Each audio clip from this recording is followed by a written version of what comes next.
Hey guys, welcome back.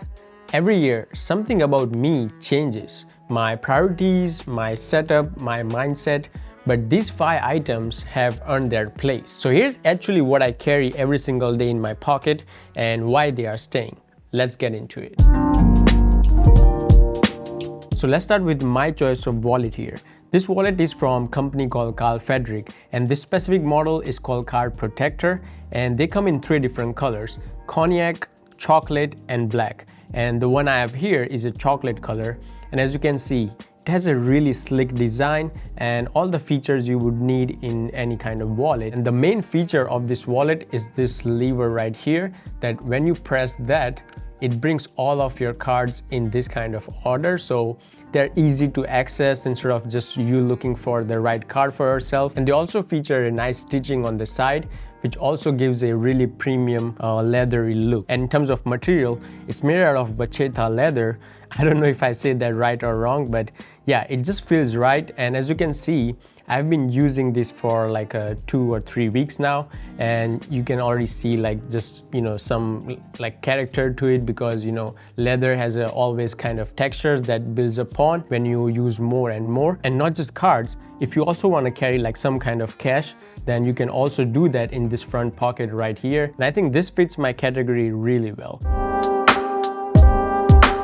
Alright, so this product reflects my current obsession with collecting watches. And I just hope that I don't go too deep into that because it's going to be super expensive, but this is where I start. And this specific product is a Casio watch.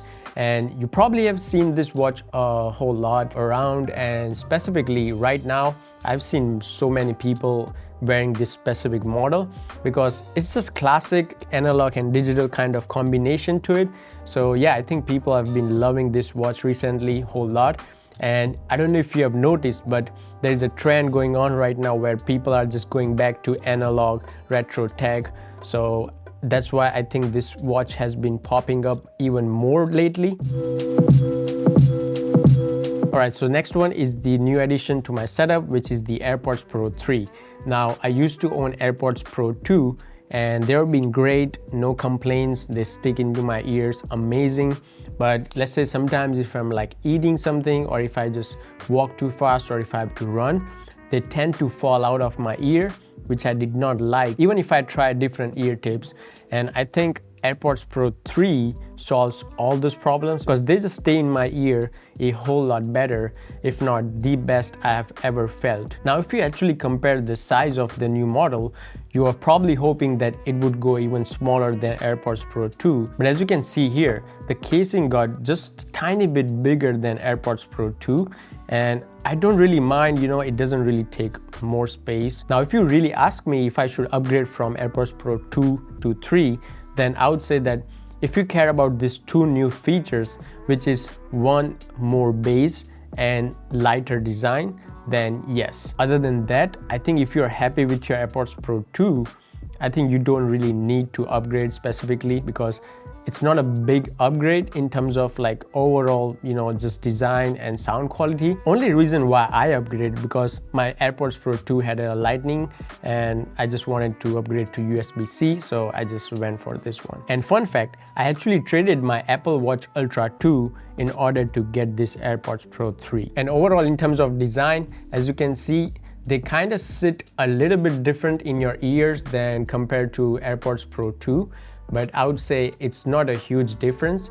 The only difference you might feel is just the ear tips, that this has a kind of foamy design into it, so you have to be really gentle and careful when you're like switching them to a different size, because it's a foam, so you don't want to like do something drastic because it will just break. And I've seen a lot of people have that complaint that their ear tips been breaking when they are switching, so definitely be careful about this, because it's not just silicone anymore. It's a kind of like a mixture of foam and silicone together.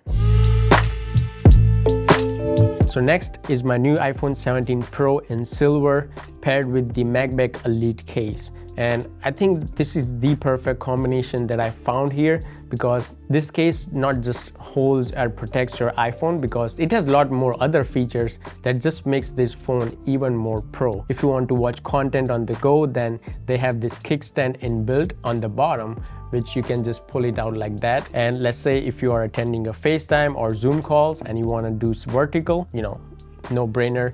It's not a rocket science, it's pretty easy, but just small things like this just makes your experience even better. They also come in multiple colors as well, but if you're into like a classic combo of silver and black, then I think this is the best color combination that you can go for. And on the side, as you can see, they have this like grippy design, so that just makes your iPhone much more easy to hold. You can also change the color of this grip designs as well, and they come in a variety of colors that you can choose. And not just that, this case has even more hidden features inside of this. For example, strong magnetic hold. So if you want to just stick this iPhone to your fridge or somewhere like wherever there's a metal, then you can just do that without any additional tools.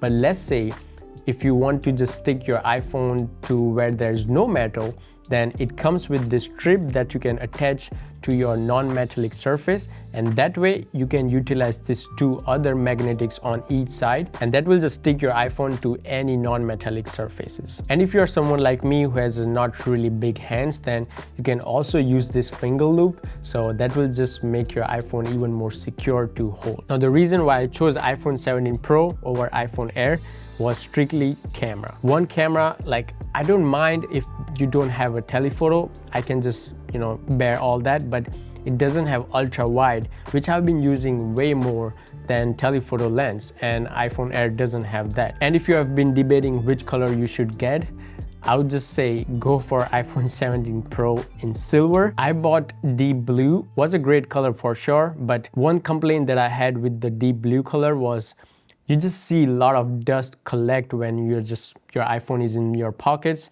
and then you just see your back and you just see a lot of just dust collecting all around in the corners, which I really hated. Now, even though if my iPhone doesn't really need charging, even at the end of the day, I still like to carry a small slim power bank that I have here. And this power bank is from a company called Taurus. And I think it's a really good size power bank, honestly, because it has a 5000 milliamp hour battery life, and it's really slim.